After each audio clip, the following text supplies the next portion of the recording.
Hello guys, কেমন আছেন আপনারা? আশা করি ভালো আছেন। প্রথমেই স্বাগতম জানাই ত্রুটেক চ্যানেলের পক্ষ থেকে। সব বন্ধুরা, আজকে আপনাদেরকে দেখিয়ে দেব মোবাইলের চারিপাশে ডিসপ্লের সাইডে কিভাবে কালারিং লাইট লাগাতে হয়। সব বন্ধুরা, বেশি দেরি না করে আপনাদেরকে দেখিয়ে দেই। প্রথমে আমাদের প্লে স্টোর অ্যাপ্লিকেশনটা ওপেন করতে হবে। সব বন্ধুরা, প্লে স্টোর অ্যাপ্লিকেশন আমি ওপেন করে নিলাম। তারপরে এখানে আমাদের সার্চ করতে হবে EDGE এজ লাইটিং। এখানে দেখতে পাচ্ছেন উপরে এসেছে এজ লাইটিং, এটাতে আমরা ক্লিক করব। ক্লিক করার পরে এখানে দেখতে পাচ্ছেন কয়েক রকমের অ্যাপ্লিকেশন এসেছে। সো বন্ধুরা, এখানে আমার একটি ইনস্টল করে রাখা আছে। সো বন্ধুরা, আপনারা যে কোনো একটি ইনস্টল করে আপনারা এরকম লাইট লাগাতে পারবেন। সো আমার এটা ইনস্টল করা আছে, আপনাদেরকে ওপেন করে দেখিয়ে দিই। আমরা ওপেন করব। ওপেন করার পরে দেখতে পাচ্ছেন এখানে দেখতে পাচ্ছেন কয়েক রকমের লাইট এখানে দেওয়া আছে। আপনারা চয়েস করে যে কোনো রকমের লাইট লাগাতে পারবেন।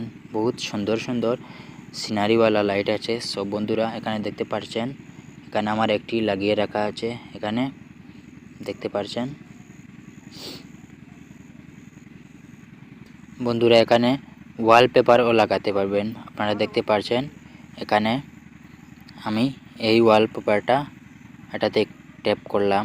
ট্যাপ করার পরে দেখতে পাচ্ছেন এটা আমার হয়ে গেছে। এখানে অ্যাপ্লাই করে দেখতে পাচ্ছেন একটি অ্যাড এসেছে। অ্যাডটা আমরা স্কিপ করব। করার পরে দেখতে পাচ্ছেন এই ওয়ালপেপারটা আমি লাগিয়ে নিলাম। তারপরে এখানে দেখতে পাচ্ছেন উপরে, আপনাদেরকে দেখিয়ে দিই। এখানে এজ লাইটিং, এটাতে ট্যাপ করব। দেখতে পাচ্ছেন ট্যাপ করে এখানে apply to home and lock, এখানে আমি লাগিয়ে নিলাম। হোম স্ক্রিনে এবং লক স্ক্রিনে আমি লাগিয়ে নিলাম। সব বন্ধুরা, এখানে অ্যাড আসবে। অ্যাড আসলে আপনারা স্কিপ করে সব বন্ধুরা, যাই হোক আমার হয়ে গেছে, আপনাদেরকে দেখিয়ে দিই। এখানে ওয়ালপেপারও হয়ে গেছে এবং সাইডের লাইটটা বহুত সুন্দরে জ্বলতে আছে। সব বন্ধুরা, এরকম আপনারা লাগাতে পারবেন।